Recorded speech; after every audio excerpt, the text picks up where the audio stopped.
Hey everyone, and welcome back to One Up. It's Uttapan Dragon, and in this series I provide you guys with a little bit of gameplay and my honest thoughts and opinions on games that I've played.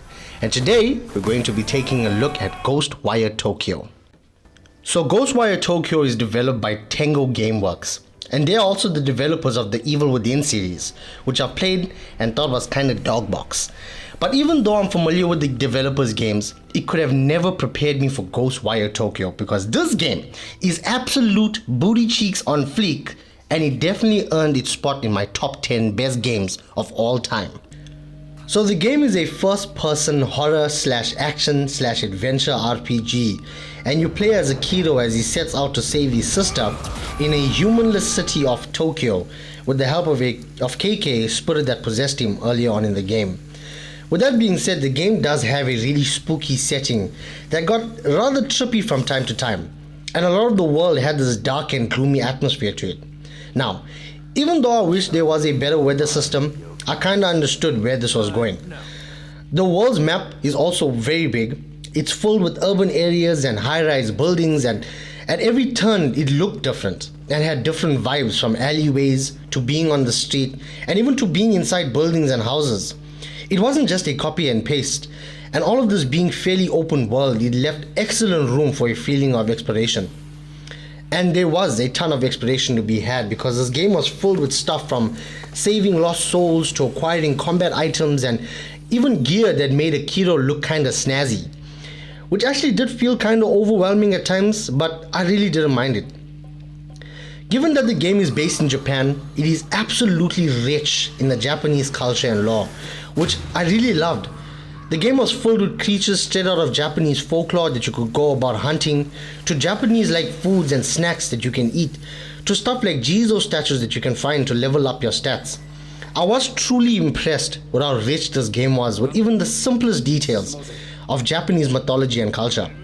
Everything about the game's world truly made me feel immersed in it. Now, I did play this game on PS5 on performance mode, so I'm not really sure how good the graphics were, because you did have a bunch of modes to choose from. But if you did play this game on high graphics, let me know down in the comment section what it actually looked like on high graphics. But even on performance mode, I could see that the graphics were really stunning, especially in combat. So apart from the immense exploring and culture, the game offered a fairly good combat system. So KK, the spirit that possesses Akito, comes equipped with these really cool avatar-like powers and a magical bow. You have 3 elements: wind, fire and water, and you're basically bending these powers with your hands. Swapping through them in battle is seamless, but it doesn't have much of a combo system.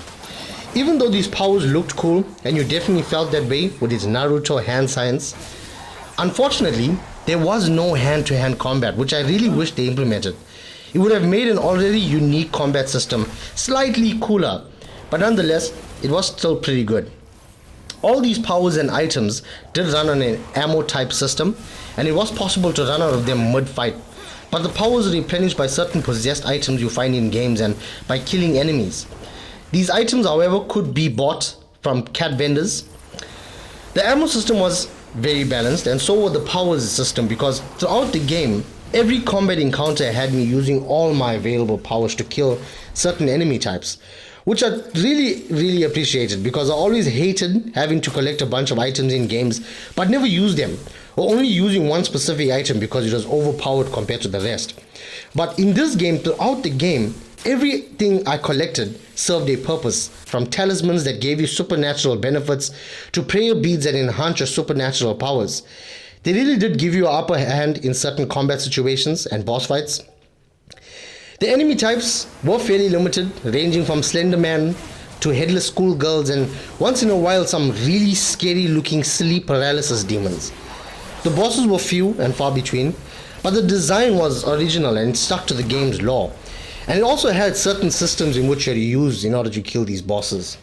The bosses were these exaggerated Japanese lore creatures that were fairly big and powerful, and it was just all around impressive.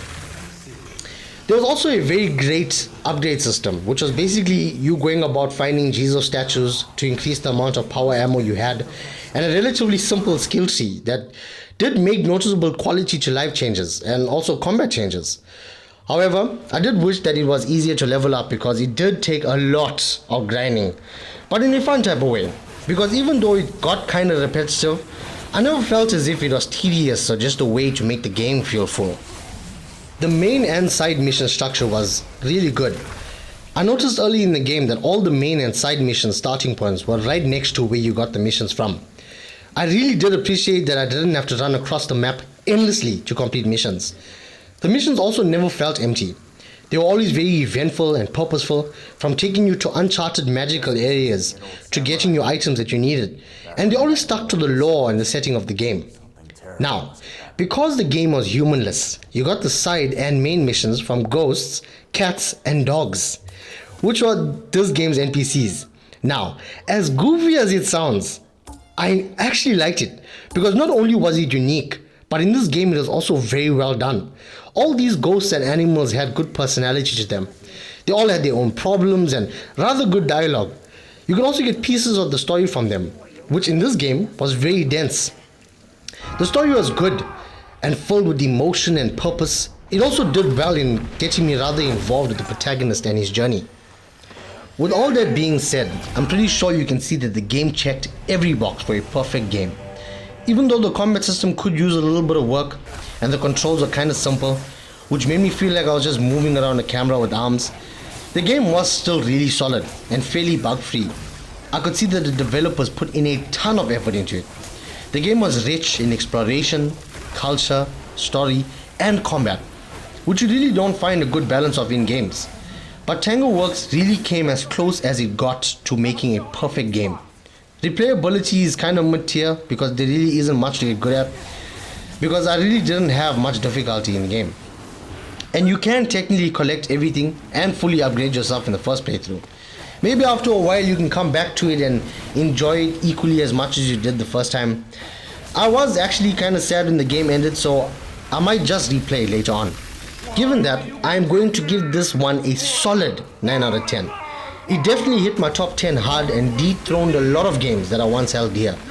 And I would recommend anyone to play this game given the chance, because it really was an excellent game and it would truly surprise you. And that, my friends, is going to bring us to the end of this review. If you guys have played Ghostwire Tokyo, leave down in the comment section what your experience was with the game and what game you would like to see me do next. And also, do not forget to hit the like and subscribe button, guys. It helps me out a ton and it is entirely free, and it will bring you to my thoughts on the next game that I played. And with that being said, I'll see you guys there.